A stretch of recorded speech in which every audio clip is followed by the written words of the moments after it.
2250 kilo ഭാരം, 30 ലക്ഷം നിർമ്മാണ ചെലവ്.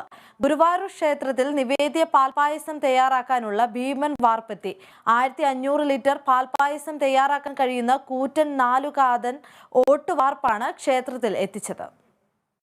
പ്രവാസിയായ ചേറ്റുവ സ്വദേശി പ്രശാന്താണ് വഴിപാടായി വാർപ്പ് സമർപ്പിച്ചത്. ക്രെയിൻ ഉപയോഗിച്ചാണ് വാർപ്പ് ക്ഷേത്രത്തിനുള്ളിലേക്ക് എത്തിച്ചത്. തിടപ്പള്ളിയിൽ പുതുതായി നിർമ്മിച്ച അടുപ്പിൽ 4 കാതൻ വാർപ്പ് വെച്ചു. ഈ മാസം 25-ന് ആദ്യത്തെ നിവേദ്യ പായസം പ്രശാന്തിന്റെ വഴിപാടായി തയ്യാറാക്കും. ഗുരുവായൂരപ്പന് നേതിച്ച ശേഷം പായസം പ്രസാദകൂട്ടിൽ ഭക്തർക്ക് വിളമ്പും. മാന്നാർ അനന്തനാചാര്യയുടെ മകൻ അനു അനന്തനാചാര്യയാണ് വാർപ്പ് നിർമ്മിച്ചത്.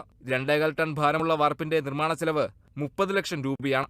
40ഓളം തൊഴിലാളികൾ 4 മാസമെടുത്താണ് വാർപ്പ് നിർമ്മിച്ചത്.